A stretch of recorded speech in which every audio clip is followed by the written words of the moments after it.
আজকের প্রথম নিউজ হচ্ছে যে ডাব্লিউডাব্লিউ এটা প্ল্যান করেছে যে এলএ নাইটকে ডাব্লিউডাব্লিউ স্ম্যাকডাউন থেকে রতে নিয়ে চলে আসবে, আর আমরা হয়তো পরের সপ্তাহ থেকে এলএ নাইটকে রতেই দেখতে পাবো। আর এটা সম্ভবত এই কারণে হচ্ছে কারণ ডাব্লিউডাব্লিউ সেথ রলিন্সের সাথে এলএ নাইটের একটা ফিউড করানোর প্ল্যান চলছে, তো সেই জন্যই একে রতে স্ম্যাকডাউন থেকে রতে নিয়ে আসা হবে।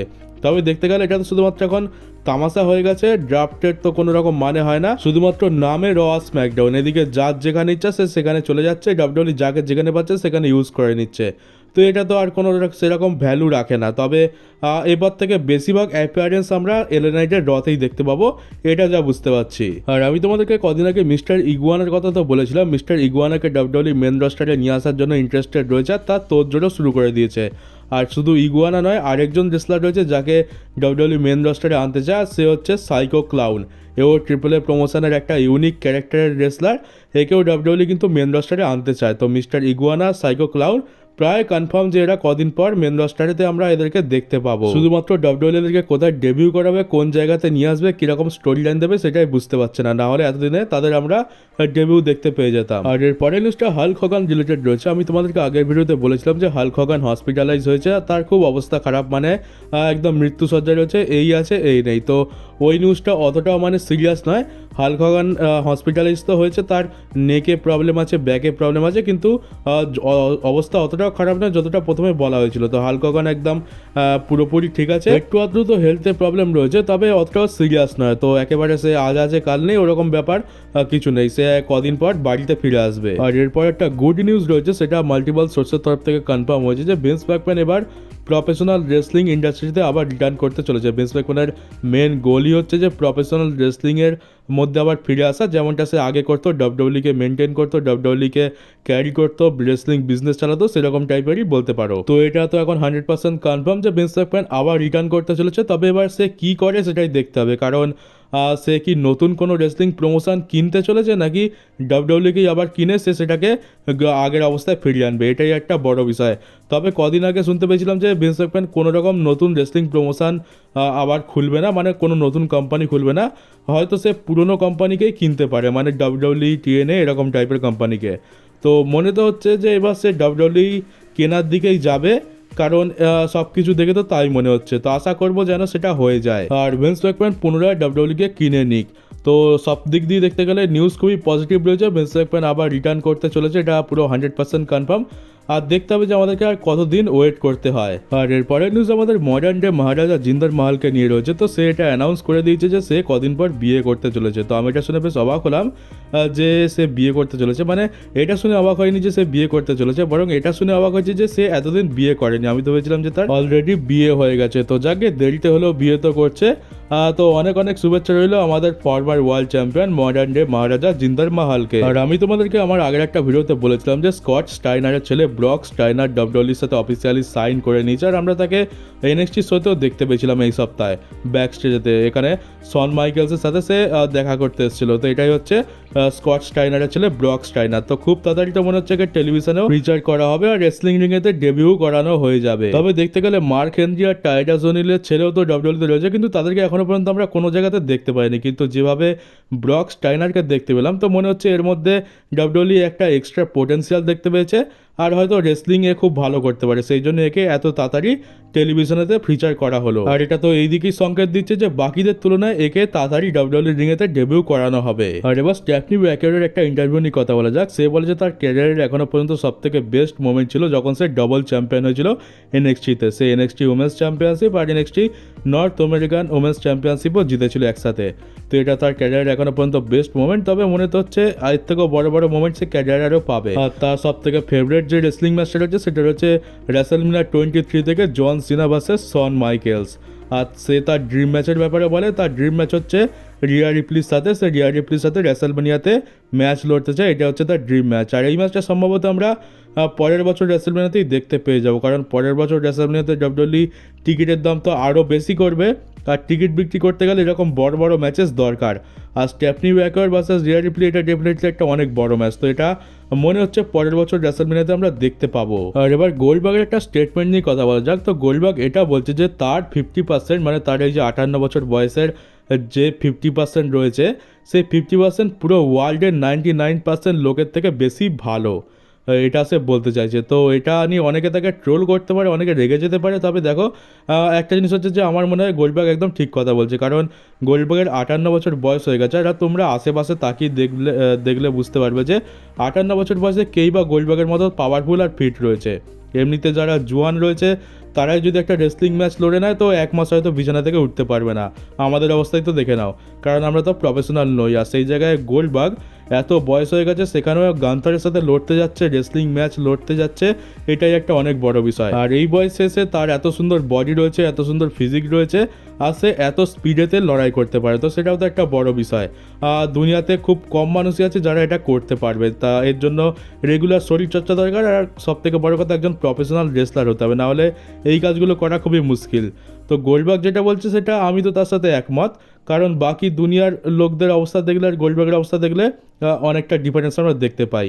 গোল্ডবার্গকে এমনিতেও দেখে মনে হয় না যে এর 58 বছর বয়স হয়ে গেছে। এবার একটা অনেক বড় দল তাকে ক্রিটিসাইজ তো করবে এটা বলে, কিন্তু আমার তো মনে হয় না। আমি তো গোল্ডবার্গের এখানে কোনো ভুল দেখতে পাচ্ছি না। আর শুধু গোল্ডবার্গ নয়, তোমরা স্টিংকেও দেখে নাও, স্টিংও তো 65 বছর বয়স পর্যন্ত রেসলিং করে গেছে, তো 65 বছরে গিয়ে ওরকম রেসলিং কেই বা করতে পারে, তো এইগুলো ভেবে দেখার বিষয় আছে। তো প্রফেশনাল রেসলাররা সত্যি সাধারণ মানুষের থেকে অনেক অনেক বেশি আলাদা হয়ে থাকে। আর এবার ডাব্লিউডব্লিউই সিইও নিক খানের একটা ইন্টারভিউ নিয়ে কথা বলা যাক। ইন্টারভিউ তো না, এটা অ্যাকচুয়ালি একটা পডকাস্টের মতোই, স্টেফনি ম্যাকম্যানের সাথে ছিল।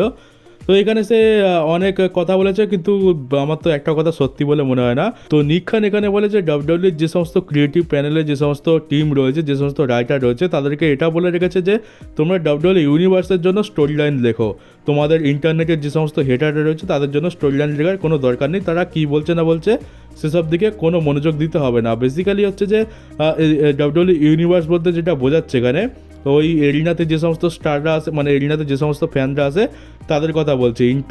ইন্টারনেটে তো আমরা একদম ডিফারেন্ট জিনিস দেখতে পাই, এরিনাতে একরকম রিয়াকশান, ইন্টারনেটে আরেক রকম রিয়াকশান। আর নিক খান এখানে এরিনার লোকদেরই বেশি প্রাধান্য দিচ্ছে। আর অফকোর্স তারা তো ছোটোখাটো বিষয়তেও একটু মানে কী বলতো ওটা চিয়ার করবে বা রিয়াকশান দেখাবে, কারণ তারা অনেক টাকা খরচা করে শো দেখতে এসছে। আর সেখানে এসে চুপচাপ বসে তো থাকবে না, যেও শোকে তারা পছন্দ করুক না করুক তার এন্ট্রান্সের সময় ইট তো করবে, মানে টাকা খরচা করছে যখন তখন মজা তো নেবেই।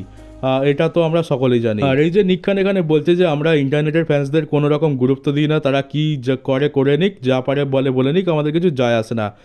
তাহলে এই যে ফ্যান্সরা এত বেশি চড়াও হলো, তারা ইন্টারনেটে ট্রিপল এইচ ডাব্লিউডব্লিউই সবাইকে সোশ্যাল মিডিয়া প্ল্যাটফর্মেতে গালাগালি দিচ্ছে, উল্টোপাল্টা কথা বলছে, তাদের ব্র্যান্ড ভ্যালু দিন দিন নিচে নেমে যাচ্ছে।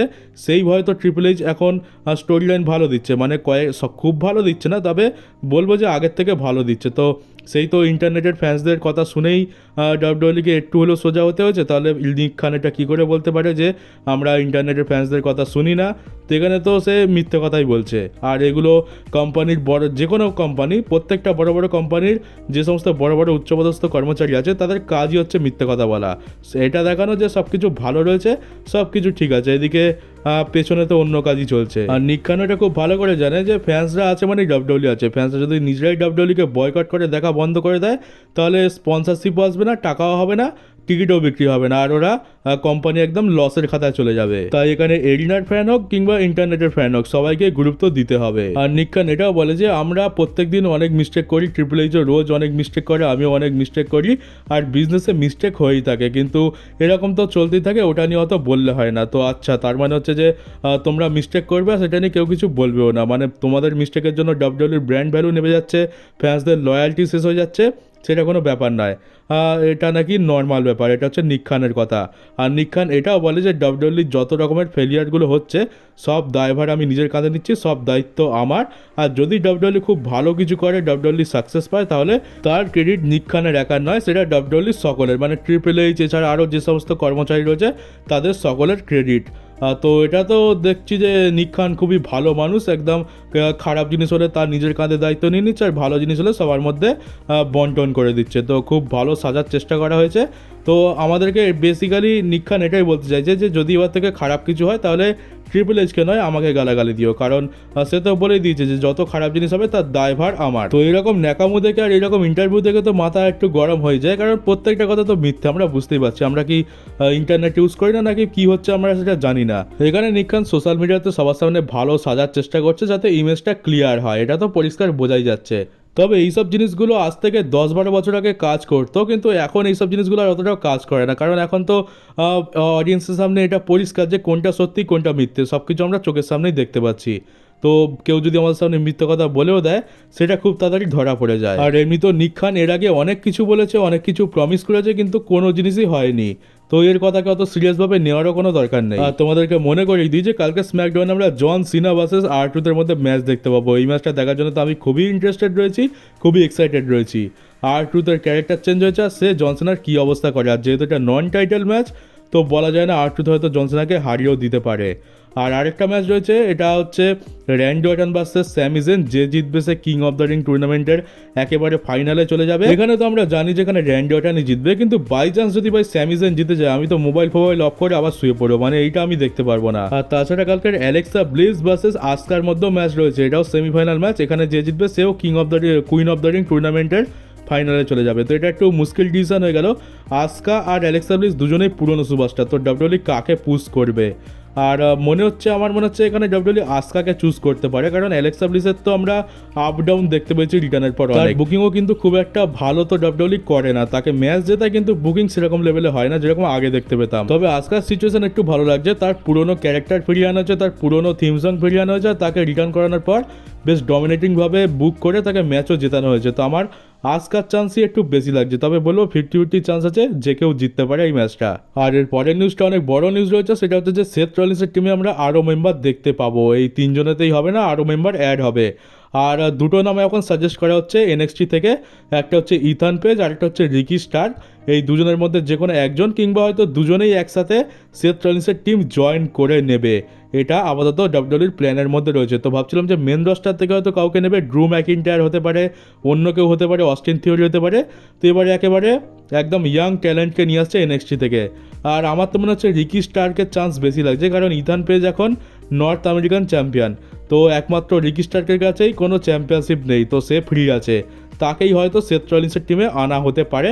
আর এটা আমরা খুব তাড়াতাড়ি দেখতে পাবো। তাহলে খুব তাড়াতাড়ি আমরা সেথ রলিন্সের টিমে চতুর্থ মেম্বার দেখতে পাবো, আর চতুর্থ মেম্বার আসার পর হয়তো আমরা ফিফথ মেম্বারও কদিন পর দেখতে পেয়ে যাবো। যা বুঝতে পারছি সেথ রলিন্সের টিম এবার ব্লাড লাইনের থেকে অনেক বেশি শক্তিশালী আর ভয়ঙ্কর হতে চলেছে। আর আমার তো মনে হচ্ছে এই নতুন মেম্বার তখন আসবে যখন রোমান আবার রিটার্ন করে সেথ রলিন্সের সাথে ফিউড শুরু করবে। রোমানের সাথে সেথ রলিন্সের আবার লড়াই হবে কোনো একটা জায়গায়, আর সেখানে এই রিকি স্টার্ক না হলে ইথান পেজ এসেই কোনো একটা গন্ডগোল করবে, যার ফলে সেথ রলিন্সের টিম জিতে যাবে। যেমনটা আমরা ঠিক ব্লাড লাইনের স্টোরির সময় দেখতে পেতাম, সোলো সিকোয়া এসে ড্রু ম্যাকিন্টায়ারকে হারিয়ে দিল, এবার হয়তো রিকি স্টার্ক এসে রোমানকে হারাবে বা সিএম পাংকে হারাবে। স্টোরি লাইন দেখে তো তাই মনে হচ্ছে। তবে এলএ নাইটের সাথে সেথ রলিন্সের ফিউড চলবে, তো মনে হচ্ছে এলএ নাইটের এগেনস্টেও আনতে পারে, কারণ এলএ নাইটের টিমে তো স্যামি জেন আর পেন্টা থাকবে।